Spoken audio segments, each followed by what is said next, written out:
Napakainit na diskusyon ito ngayon dahil sa papalapit na AVC Cup Challenge na gaganapin dito sa Pinas. Pero hanggang ngayon ay wala pa rin tayong solidong line-up na lalaban sa kompetisyong ito.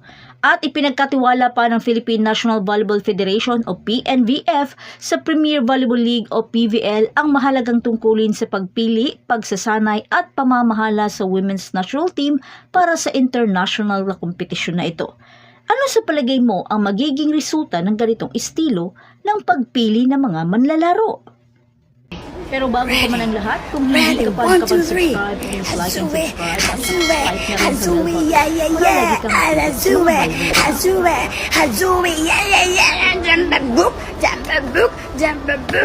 kang Sa pagpupulong ng PNVF Board noong April 12 sa Seda, Nuvali, kasabay ng FIVB Beach Pro Tour, ginawaran ng tiwala ng PNVF President Ramon Tat Suzara ang kakayahan ng PVL na bumuo ng pinakamalakas na women's national team hanggang ngayon.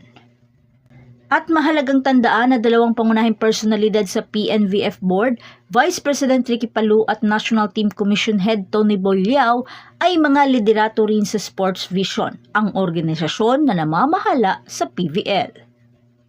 Upang pamunuan ng women's national team, mayroon tayong kinikilalang Brazilian coach na si George Edson de Brito. Siya ay itinalaga ng FIVB upang gabayan ng ating women's national team. At ang paparating na Asian Volleyball Confederation o AVC Challenge Cup for Women na gaganapin sa Pilipinas mula May 22 hanggang 29 sa Rizal Memorial Coliseum ay magbibigay ng matinding labanan.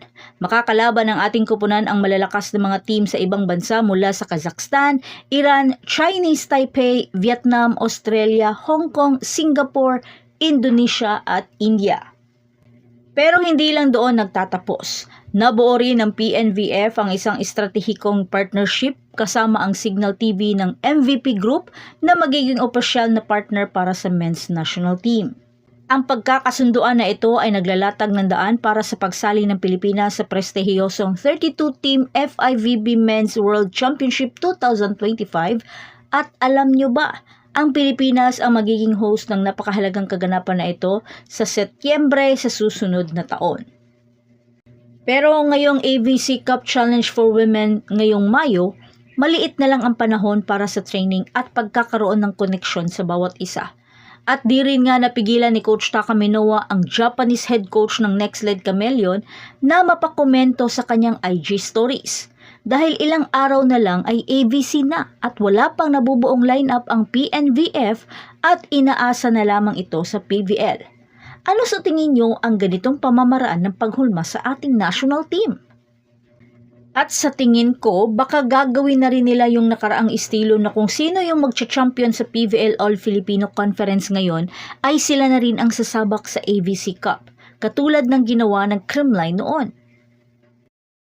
Bagamat may inilabas na mga suhestyon si Coach Jorge de Brito ng mga players na pwedeng lalaban o maglaro sa AVC, kaso ito ay mga wishlist niya lang at hindi pa kumpirmado. Pero wala na ba talagang ibang plano o solusyon para sa ikakaganda ng takbo ng ating Philippine Women's National Team Program? Ano sa tingin niyo? At iyan ang mga pinakahuling balita sa Philippine National Volleyball Team para sa araw na ito. Pero huwag kalimutan mag-like, mag-subscribe at spike ang notification bell para manatiling updated sa mga volleyball ganap. Maraming salamat sa panonood. Magkita-kita tayo sa susunod na video. But wait! Huwag ka munang umalis dahil pwede kang magkaroon ng 5% discount pag ginamit mo ang Joust Valley 77 code para magkaroon ng pop case customized phone case para sa paborito niyong player at team sa volleyball. Kaya, kuha ka na!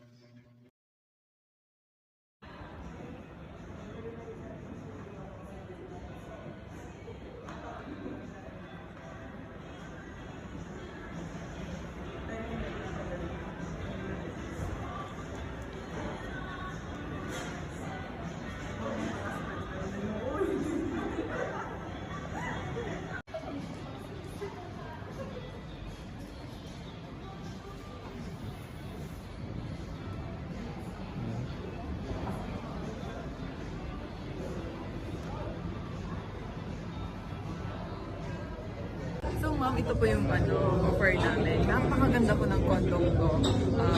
2 bedrooms. Ano namang mas mahal dito? Ha? Ay, ma'am, kung gusto niyo po may mas mahal. Oh, wait lang. Hanapin ko lang. Yes, sir. Ay, ayan na yung bago mong ano. Ayan na yung bago mong... Yung bago mong Business ano. partner niya. Client. Open-minded ba itong mga... Ang open-minded I-check ko lang yung ano ko, yung purse ko kung may cash pa ako. Ayan. Pero ano lang po. Ma'am, mga ano lang po ito. Mga 10 million plus lang po ito. Kung 10 gusto million lang? Di ba sabi ko penthouse? Ay, gusto niyo po. Ay, nakapaya na po ako dito. Wait lang, ma'am, ha? Next. Order mga Board members. Saan yung site mo? Saan site? Mga stakeholders natin. QC lang. QC site lang ako. Nagbebenta ng ano, condo yun eh. May branch. Stakeholder mo na. Bebe, nasan yung mga ano? Tinawag mo pa talaga ang buong barangay. Mag-consult ka sa doktor. Mag-consult ka sa doktor. Dok? Ano pa pa-consult mo sa doktor?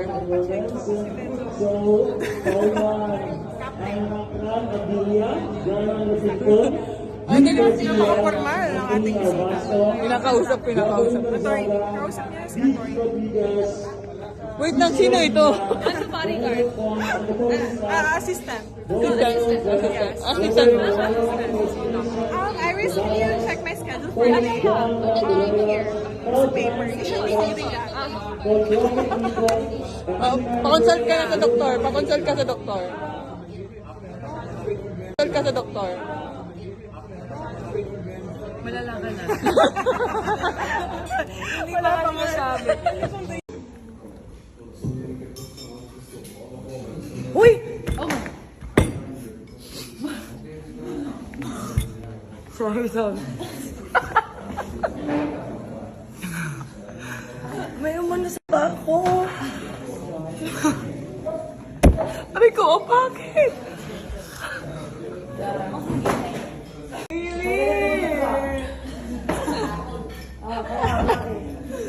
Sagot mo ako ha. Kailangan pag ako ng... Thought you left your sandwich.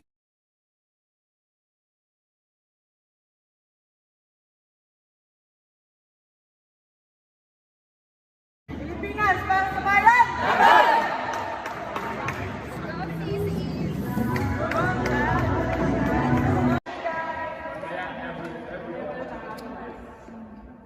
Pilipinas, para sa bayan!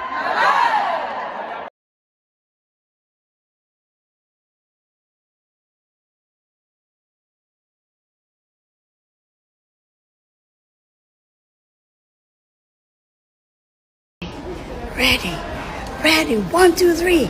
Hazue, yeah. Hazue,